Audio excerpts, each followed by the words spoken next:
Ciao a tutti, sono Luciano Monosilio, siamo a Roma, a 2 passi dal mio ristorante, Luciano Cucina Italiana. Quello che vedete alle mie spalle è Ponte Sisto, il ponte che attraverso tutte le mattine per andare al lavoro. Come molti di voi sanno, abbiamo partecipato insieme a Italia Squisita ad una serie, Alex French Guy Cooking, per quanto riguarda la ricerca della pasta perfetta. So I am here in Rome to see a very talented Italian chef named Luciano Monosilio, who happens to be a pasta authority. And also, he's been titled recently the King of Carbonara. You don't need much more to convince me to come to Rome. Wow. Il nostro consiglio è stato quello di farlo partire da un aglio e olio, che è la pasta simbolo della semplicità e quindi dove si può veramente capire e percepire come viene mantecata una pasta.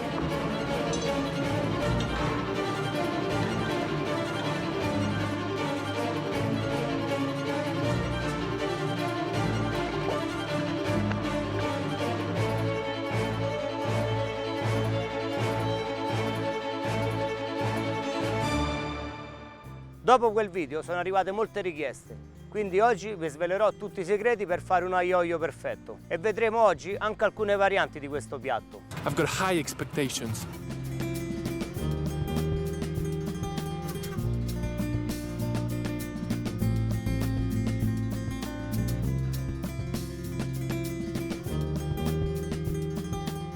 Ovviamente iniziamo dagli ingredienti. Per la prima ricetta abbiamo aglio, olio, peperoncino e prezzemolo.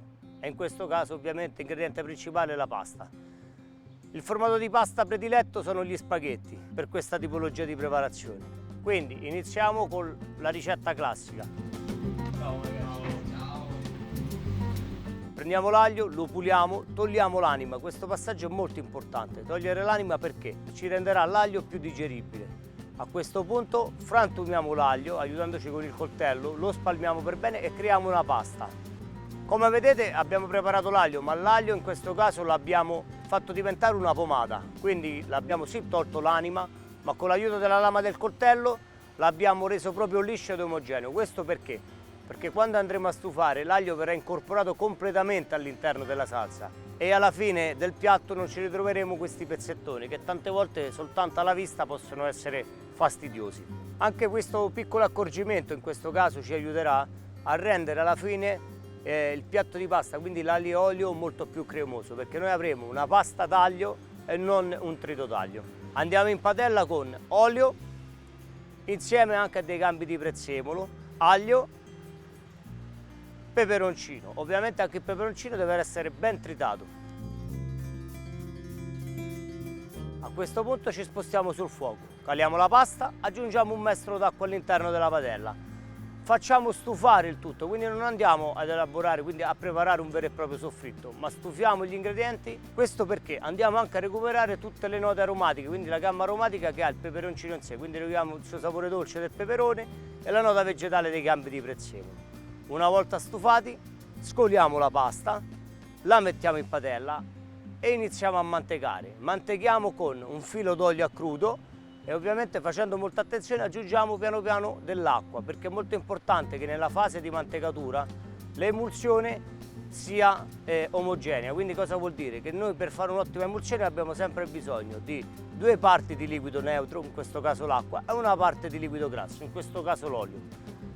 L'amido della pasta in parte ci aiuterà a mantecare questo piatto, ma è molto importante che le parti di neutro e di grasso siano ben bilanciate. Questa purtroppo è un'operazione che deve avere molta sensibilità, quindi sta tutta nella mano del cuoco e all'occhio della persona che prepara questo piatto. Mantechiamo, una volta cremosa portiamo fuori dal fuoco, soltanto alla fine aggiungiamo il prezzemolo fresco. Molto importante che il prezzemolo fresco sia tritato, ma sia tritato in maniera diciamo consapevole, io dico sempre, perché se viene, come diciamo a Roma, acciaccato, il prezzemolo rilascerà fuori tutta la sua umidità e tutto il liquido, quindi prenderà questo odore un po' di umido, di bagnato, che poi ritroveremo nella preparazione. Quindi far scorrere bene la lama quando tritiamo il prezzemolo, consiglio di partire da una julienne e poi tagliarla dall'altro lato, in modo tale di avere dei piccoli pezzettini di prezzemolo che poi, essendo molto asciutti, non avranno questo odore di umido. Sono pronti per essere messi all'interno della pasta. e mantechiamo di nuovo fuori dal fuoco, perché diamo la possibilità agli amidi della pasta di stabilizzarsi. Quindi con il freddo, quindi con il riposo, quindi fuori dal fuoco, gli amidi della pasta si stabilizzano e quindi ci danno ancora più cremosità all'interno del piatto. Mantechiamo il prezzemolo fresco a crudo e siamo pronti per impiattare.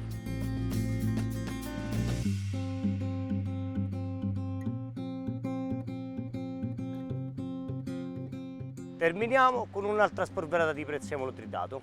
This is the very first time that I have aglio olio pasta. You see, we don't have any cream, but the pasta is look creamy because this is the starch when it's working well. Also, you can feel the smell. Questo è l'aglio e olio essenziale, quello che abbiamo preparato insieme a Alex nei video precedenti. Questa, secondo me, è la ricetta per capire realmente come preparare un vero piatto di pasta.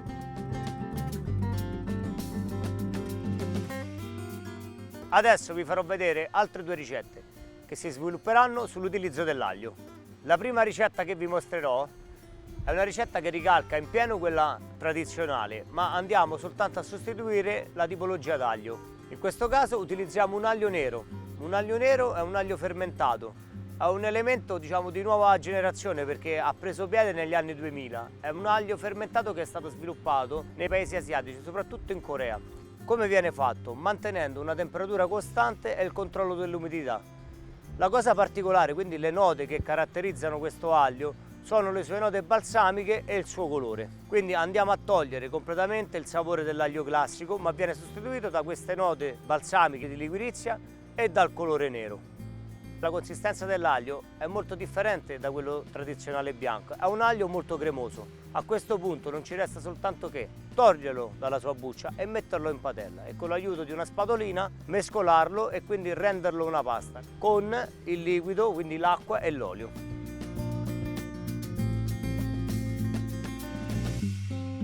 Scoliamo la pasta, mantechiamo all'interno della padella con l'aglio nero, facendo sempre attenzione, come nella ricetta precedente, alle temperature. Quindi facciamo un primo passaggio sul fuoco,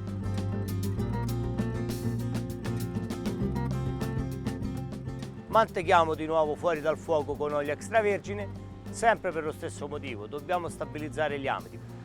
E a questo punto il nostro aglio e olio con aglio nero è pronto. In questo caso, come vedete, il prezzemolo non viene messo all'interno della mantecatura, ma viene messo soltanto sopra alla pasta quando impiattiamo. Questo per un motivo molto semplice, che non andiamo a cercare questa nota vegetale estrema che magari abbiamo nella ricetta tradizionale, perché il sapore erbaceo, quindi questo sapore vegetale, ci è dato dalla fermentazione dell'aglio nero. Terza ricetta. Essendo l'aglio nero un prodotto difficile da reperire e soprattutto piuttosto costoso, vi svelerò in questo caso un piccolo trucco per superare l'ostacolo dell'aglio nero e poter avere una pasta di simile sapore anche a casa, con un metodo molto più casalingo. Questa ricetta in particolar modo si rifà a una ricetta pubblicata all'interno del libro di Taglia Squisita di Alessandro Negrini, dove lui fa un'emulsione con un aglio sbollentato. Noi, invece di sbollentare l'aglio, in questo caso passeremo l'aglio al forno.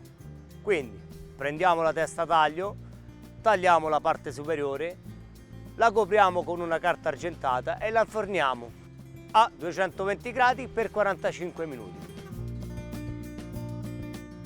Una volta colto l'aglio, togliamo l'aglio dal forno, apriamo la carta argentata e con l'aiuto di una pinza togliamo piano piano ogni spicchio d'aglio dal suo involucro.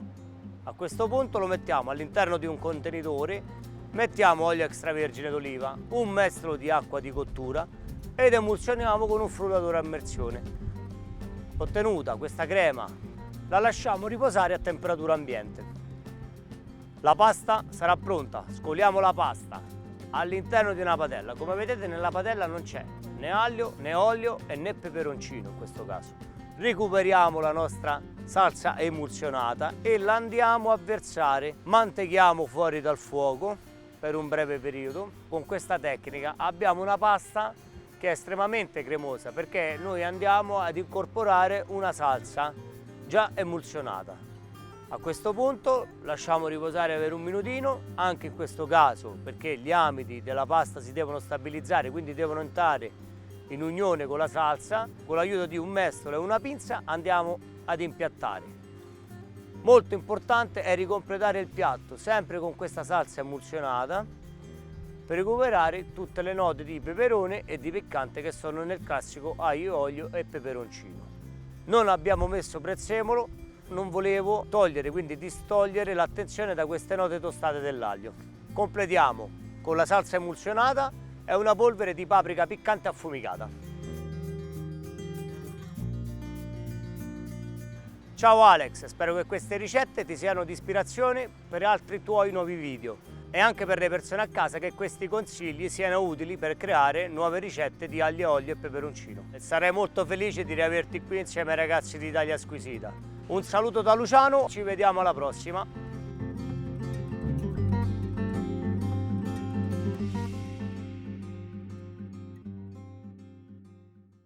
It's funny because it's a very simple dish, but it's just telling me that there is way more to learn. It's like, you know, it's like the tip of the iceberg. Yeah.